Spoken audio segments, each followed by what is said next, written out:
Hello and welcome back to Infinity Nikki Community News. It is me summing up what was big topics on Reddit or the kind of things that I noticed in roughly about a month. So we tend to cover a little bit of like previous patch and then we also cover new thoughts that came in the new patch.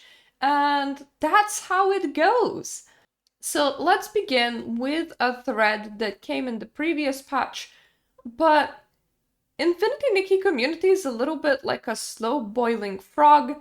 They tend to reach like their highest degrees at like the end of filler patches. And then at the start of a new patch, be it filler or not, or then if it's like story relevant, then this will be so for longer. Community gets very starry-eyed and satisfied with the content, and then the clock starts ticking again, where everybody just kind of gets a bit more unhappy as time progresses. This is a relevant complaint though, so let me read it out. So in 2.5, we will probably get another boss for new material. It's not exactly confirmed, but pretty much. I will keep collecting the rewards from whirls until we find out anyway. But that means that this one will never get touched again, just like the Chigda fight. And they will just keep on piling up like this. Well, it looks like the legendary dress uses materials from the previous boss. At least what I gathered so far about all the other outfits in 2.5. It seems like this is an ongoing theme with the game. They introduce tedious or time-gated things that have a use for a few weeks, maximum a few months. Like the shroom businesses, the runway, the star collecting, the hot pot, the behemoth raising. And once you max them out, you will never get touched again and will just keep bloating the game forever. And I'm not the one who hates this type of gameplay. I actually loved the hot pot and didn't mind behemoth raising or the business running. But damn, I wish they figured out a way to give us gameplay that isn't dead end. Like, I don't know, PvP styling contests and weekly styling themes or something. Include it in your surveys if you please. Now, we do have Starlit contents to talk about. I want to make it into a separate video, but I do agree with this person is talking about. In majority of the games, you will have some sort of low effort for the company mechanism of players being able to engage with something and do something for a prolonged amount of time without the developers needing to make more content. This can be housing, this can be fashion battles, this can be mini games, this can be card games. This can be like a load of things, but it has to be there. And to be fair, the developers have been trying. They just have been trying with everything that Infinity Nikki is not necessarily great at.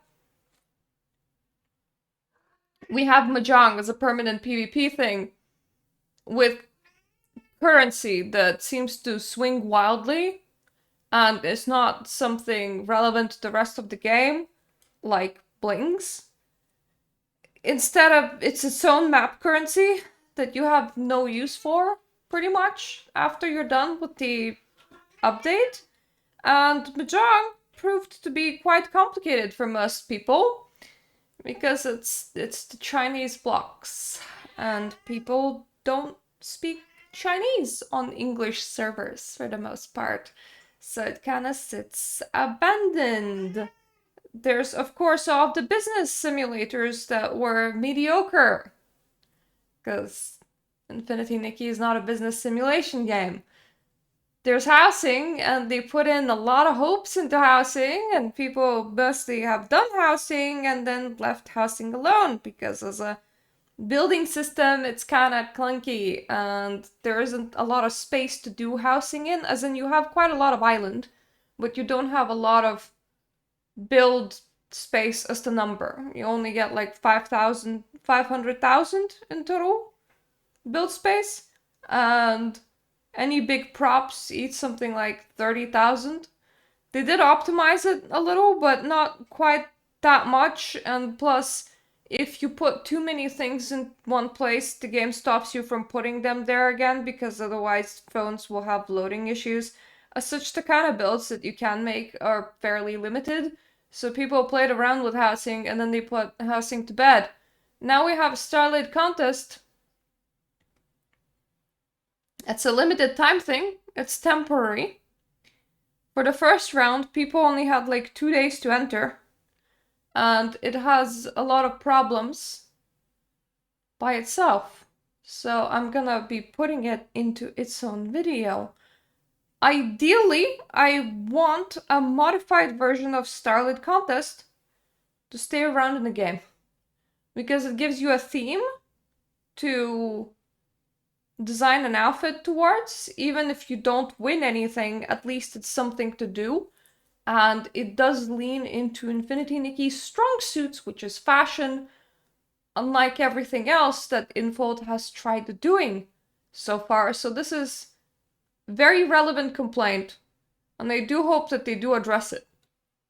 Next up, we have the duality of man incoming. Do I have to use companions to win the new styling challenges? Wild Search returns. They mean the sexy fights refights, and the answer is yes. Is it possible to beat them without using companions? It's cool that the challenges are more challenging, but having to play the construction stuff to win styling duels isn't fun in my opinion. I want more styling in my styling game, you know. And yes, you have to. If you want to rematch the Sovereign of Sexy, you have to train your companions, which means building all the required facilities and sending them on missions every single day. And I have them all at level 10 now, but in the next patch over, okay, but was even the point of the path of practice for Shroomlings? Maybe it would have been good, beneficial if they introduced it in an early version, but as it stands, the Shroomlings can only be used in styling contests in Elderwood Forest or Spira. And even then, as someone who's gotten all the hearts of the Infinity Nodes and glow ups most of my outfits, I only really needed them for Yara and likely Verdante whenever he comes out. And I don't know what the solution to this is. I don't think that they should make styling battles depend on whether you maxed out all the time management simulators that they add, but it's just frustrating that they weren't utilized more for the time spent on them, and I do agree, they're relevant for like 2 fights. You spend like 20 days training them, so I guess the joke's on you. Well, all of the new styling fights in Boneyard, they have no styling companions. At the very least, allow people to use their own styling companions as a bonus to score. Does it matter if they beat those fights easier than other people that like don't have them? If they worked for them. Don't make them like required, but if I bothered to train all those Shroomlings to level 10, I should at least get to use them. Logic dictates that that is logical. Yeah, so it's like a double problem. Nobody wanted to do them, but now that we have begrudgingly done that thing, we want the ability to actually use the stylish Shroomlings somewhere, and the game just goes, nah. It was for one patch. Like everything else in Infinity Nikki. So can we collectively ask for roadmaps?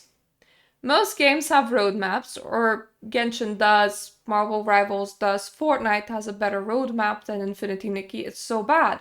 I feel like roadmaps will help us feel more communicated and valued while also helping maintain the hype. I know a lot of y'all feel the same, and I'm going to be putting it in surveys moving forward because this is getting ridiculous. Bugged Momo for mood right now. I absolutely agree with the sentiment, especially considering that I finished the story for 2.5, and the story effectively ends on to be continued, and we're preparing to go to the Golden Titan City. Logic to me dictates that this is all part of the 2.0 storyline, like all of it. 2.0 storyline is not done yet. So this can't be a 3.0 thing, but at the same time, in the previous update cycle in 1.0, we got story content in 1.0, 1.1, 1.5, and then we had like a little glimpse of 2.0 and like 1.11.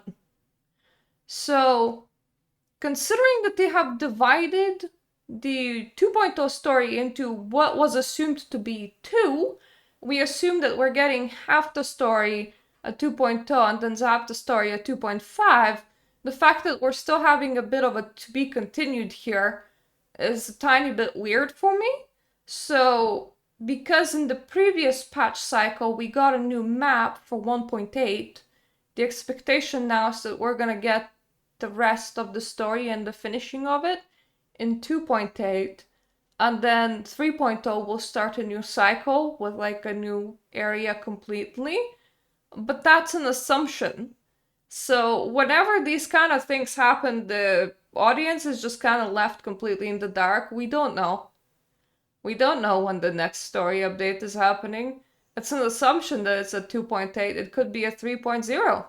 We could just be continuing the 2.0 direction for more than one content cycle. We genuinely don't know, and I feel like at the very least the roadmap would help with such things. In general, at the very least, testing outfits when somebody is also gonna help with such things, because during 2.4, Chinese players really complained about the top-up outfits, saying that it's not good enough.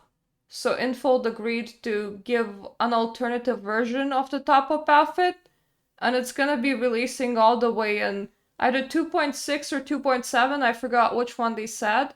And then they released the new banners, and Floral Rebirth's final evolution seems to have been not good enough, because they apologized that one of the things that changes with final evolution is the earrings.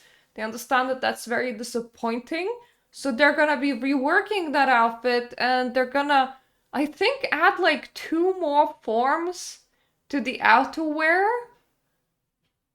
I think that's what they said, and they want this out during 2.5, like ASAP, as soon as they can.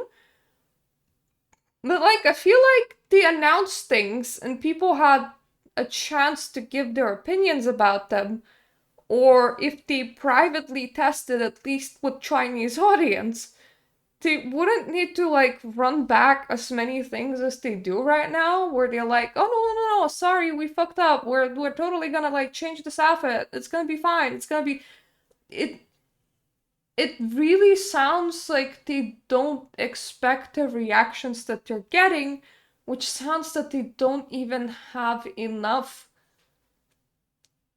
opinions before they do release something. So like, is the only testing that they're doing is like in-house testing between their own developers? They not even like have a test player group, or what's happening there? And at the very least, like having roadmaps would fix some uncertainty, and if they want to make those roadmaps detailed, then at the very least they could get opinions on things that haven't like been finished or released yet, giving them more time to actually work on things. So yeah, the roadmaps would be good. So pre-release thing had a little event running on your phone. I didn't like it because it's very grindy.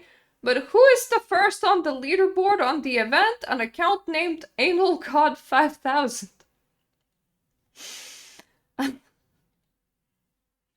They really, Involved should learn that allowing player names to be like visible and like rankings is a really bad idea, because we already had a thick dick daddy. The previous time there was a player PvP event. This is not news. This has just been funny. So moving on. The title for this video. They have finally announced that the deer can jump outside of Wangxiang realm after 2.6. So this is... The outfit came out in what, 2.2 now? The fact that it couldn't jump at all has been such a big problem. It has other problems, such as the fact that if you get hit even once, it takes you out of the whole transformation thing, which you're using to look for chests, and it's not even getting hit. Sometimes just getting too close to the enemies will do the same thing. It can't use elevators, it can't jump, it has to be like on even flooring, it's very clunky to use. Feedback since 2.2 has been that deer really needs to be improved, and finally they're like, the deer will be able to jump after 2.6. And it's like, guys, what is taking you so long? Because surely, if you were able to react to the feedback during the 2.2 update cycle, the deer would have gotten more pulls because people would pull the fixed version.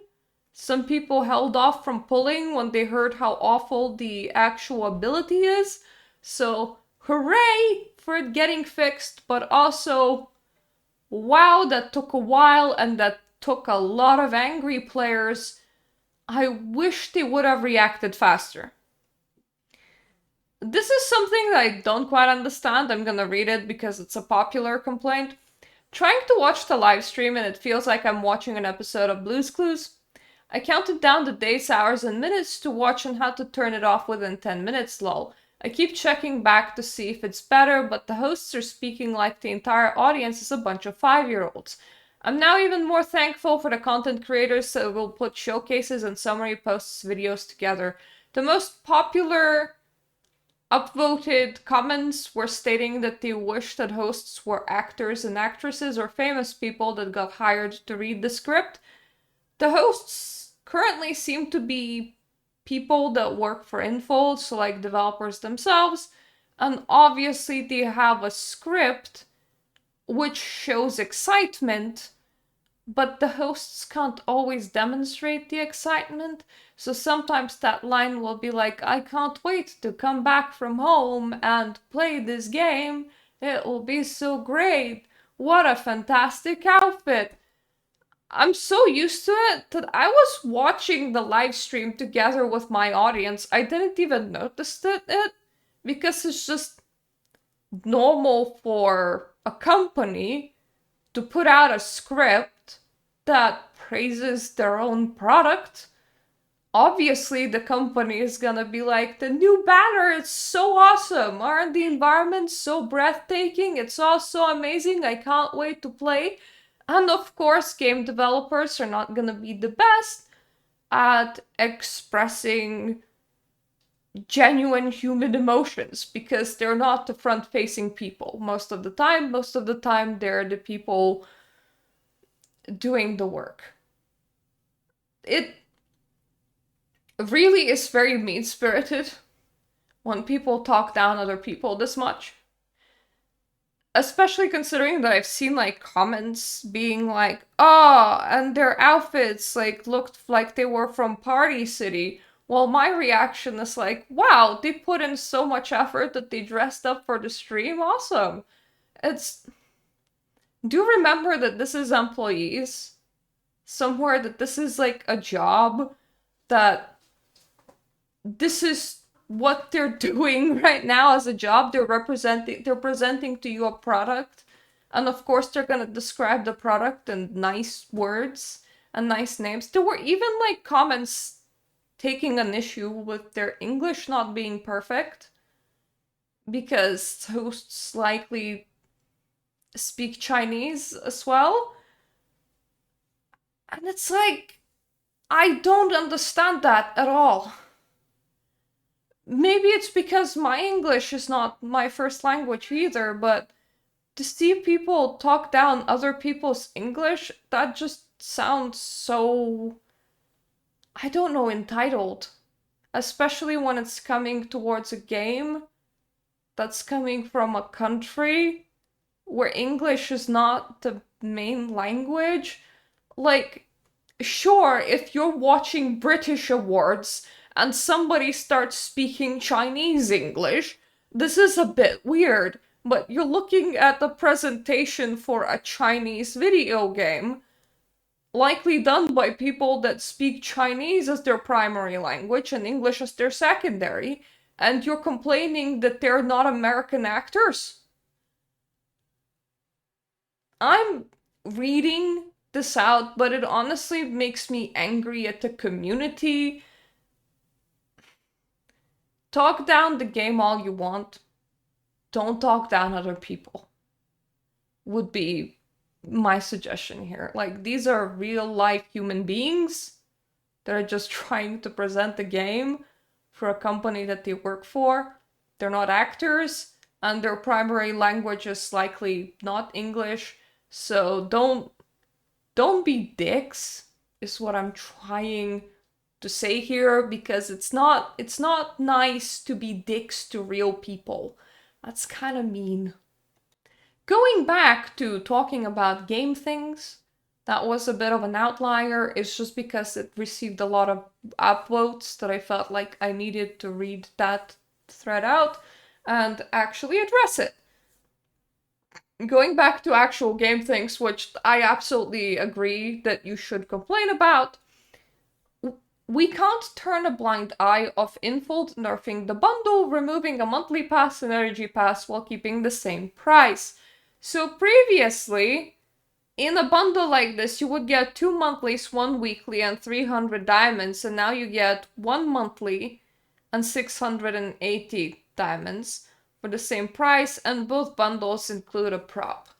I have already done store overview. In my opinion, something like this is really not worth it unless you absolutely love the prop.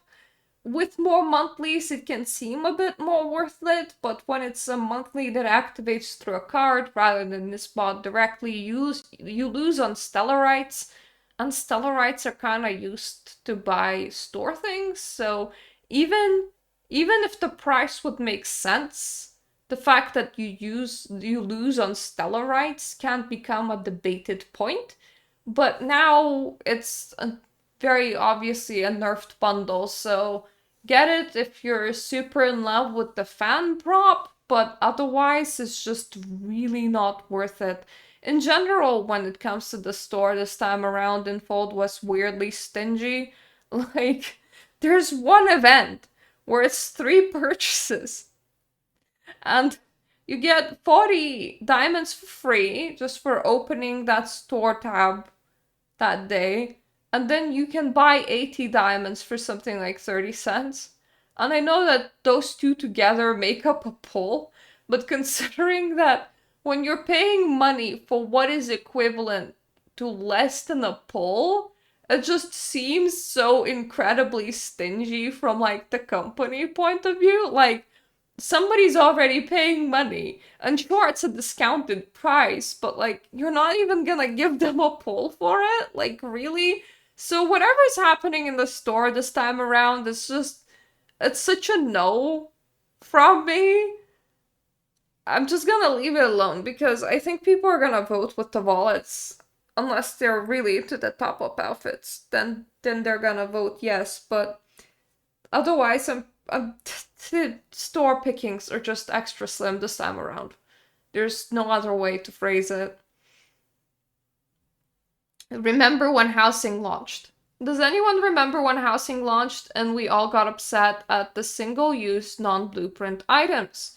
With wallpaper and flooring being implemented into the Dreamland showcase, I am once again reminded of this time. Instead of being able to dye the wallpaper and floors, we had to craft all new ones for the base house and the Star Manor. Now in 2.4, with the add-on of the mermaid bath set, we have to buy individual walls and floors. The preview for 2.5 also shows off some new wallpaper and floors. There's another similar request saying, please consider converting these into one-time purchase wallpapers and flooring options instead. Please hear us out. This is really discouraging for those of us who are housing for multiple reasons. Dreamland currency is precious. Most of us would rather spend it on the many beautiful furniture and decor pieces than on repeatedly buying walls, floors, etc. It does not feel like good value, and whether someone purchases the Dreamland Pact or not. A one-time unlock for wallpaper and flooring would feel much more worthwhile. It takes up loading time. If a player wants an exterior style and a different interior style, they have to layer walls just to achieve the look. For example, if I want Manor stone walls on the outside but this blue and white look on the inside, I have to place another wall behind the existing one. It's inconvenient to try and place and line up. A wide range of options for wallpaper and flooring, all able to be used on exterior, interior, ceiling, flooring, would be much easier to use and would give players more creative freedom. I do agree. I have purchased some tiles for the mermaid bath set because I just kind of laid them around the bath in a separate room that I'm using as the bath room, which was like this glass house place that I got a long while ago. But like, my house is built. I don't really want to rebuild my house. It's very irritating and annoying that I can't incorporate other flooring and wall styles into an already built house without like starting to misalign extra walls, and then you're gonna have some clipping issues as well, where if there's too many things that like in the same space, mostly like two different wallpapers, they will flicker back and forth. That's already a pretty annoying problem when you're just trying to build regular house walls. Like the house that I have on my main, it's a bit shorter than like the 2-meter wall, so I pressed one wall into the other to get rid of that issue, but it means that the connective part flickers and flickers a lot, and that is kind of annoying me. So the housing already has a lot of problems. It would be nicer if we could just like purchase extra wallpaper and extra tile sets, and we could just replace the original tiles that we are using into the new look, or like the original wallpaper into the new look, without having to actually demolish the rooms or weirdly layer walls. That's just way too much effort, and as such I end up just not using these items entirely, so they end up being a waste of dreamland stones, so I don't use them personally. This post has been downvoted quite a lot because a lot of posts very similar to this one has also been downloaded quite a lot. I'm just highlighting this post because it was one of many. Consider hundreds. And people were being very mean to these people. Pre-download for 2.5 patch was massive. The pre-download size needs to be optimized, or they need to change this prompt.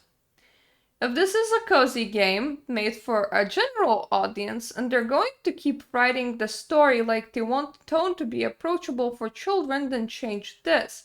I got this pop-up while loading into the game. It suggests that players use the pre-download.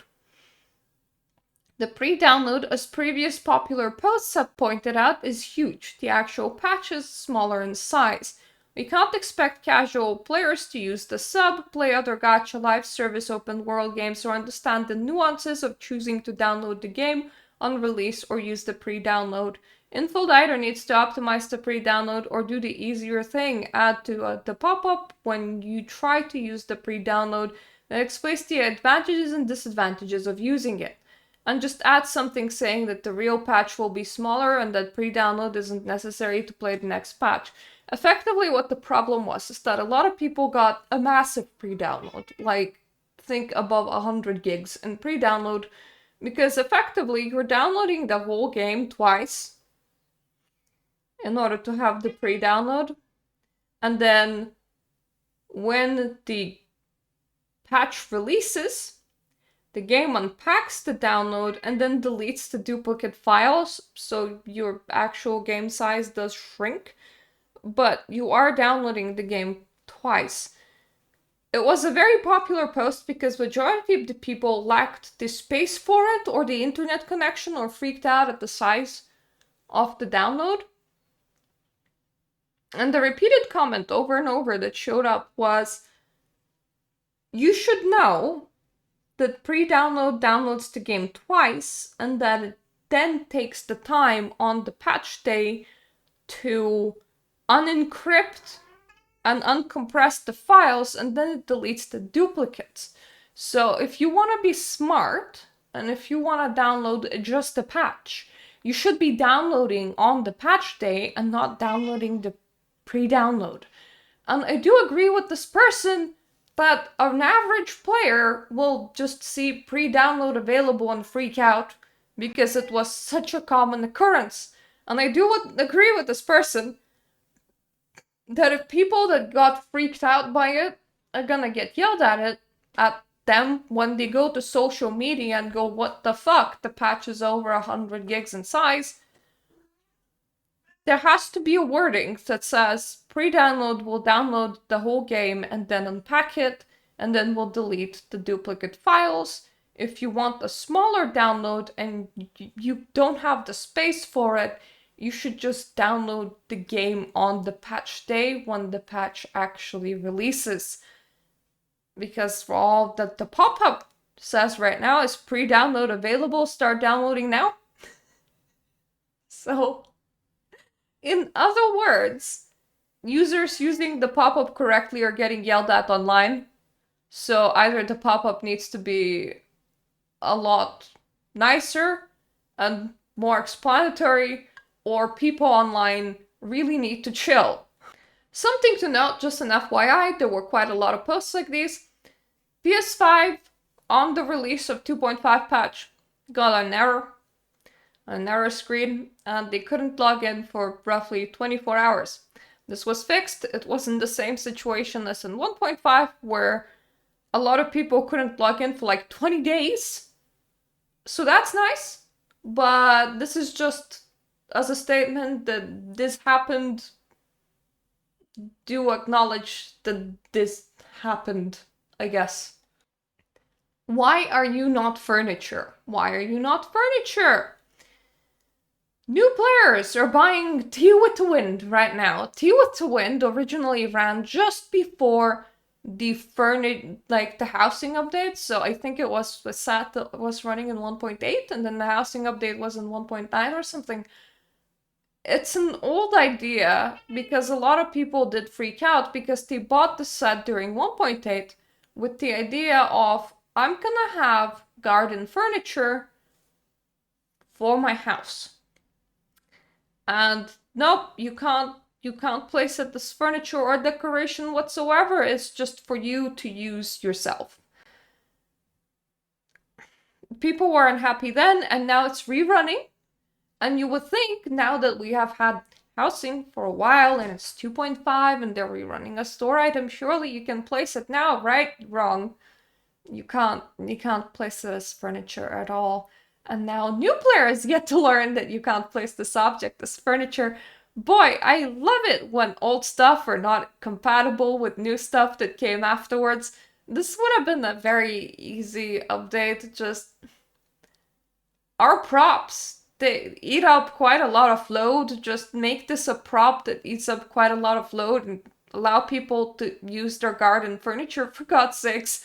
Just, that's all you needed to do. In general, if you bought a prop of any kind from the store, you should be allowed to actually use it as house furniture, even if it eats up a lot of load. And lastly, clipping. I have predicted this before the patch released, but the new free veil that they give with an outfit, with the like bone manipulator outfit? I forget what the ability is actually called, but this is close enough. It clips with practically every single haircut! Hooray! It's one of the most clippy veils in-game. It's not really a surprise for me because majority of the veils in-game clip. Moonlight Oath clips horribly. Daughter of the Lake clips horribly. This clips horribly. It's just, there are very few veils that don't clip horribly. And normally, if you want a veil that doesn't clip horribly, what you need to look out for is veils that are away from the head, that is not laying directly on the hair. Because if it's laying directly on the hair, you know that outside of the hair that came with the set, it's probably gonna clip with absolutely everything. If Infold was smart about this, they would set the veil as like a deletion field. So any hair that like swooshes into it, it's just gets erased rather than coming on the other side. This would fix longer haircuts, especially because then you wouldn't see that hair stick out on the other side and it would be fine. Alternatively, you can match your physics so that all objects lie on top of the hair instead of the hair being able to clip through the object. That would also fix with such awkward things as some haircuts, especially remember the Firefly banner where they needed to set the hair rigid at an angle so that it doesn't clip with the wings and so that it doesn't like clip with the dress, and the wings are also permanently set rigidly at an angle. In other words, the way that this game handles outfit physics is just weird, and as a result, good veils are few and far in between because a lot of them are gonna be very, very clippy. This is something to pay in mind even if you're buying an item, because as I said, Moonlit Oath, very clippy, and that veil's like proper Stellarite expensive. That one was a very expensive veil. The Floral Rebirth veil is not clippy, or at least a lot less clippy, because it does actually lay a bit further away from the hair.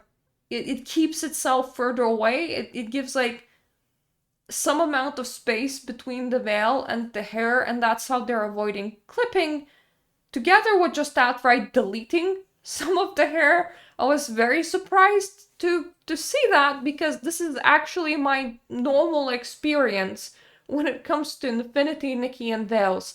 So this has been all of the community news, all of the things that mattered to people quite a lot over like the past month. If I forgot anything, do tell me in the comment section down below. If you have any opinions on any of this, also do tell me in the comment section down below. This isn't meant to be like a mean-spirited or a positive video either way. This is me just sitting here collecting information and telling you what the community has been talking about in about the past month or so. That's what these videos are for, and that's what we do in here. So thank you for listening. Thank you so much for my Patreon supporters, and I hope I'm gonna see you in other videos. Toodaloo for now.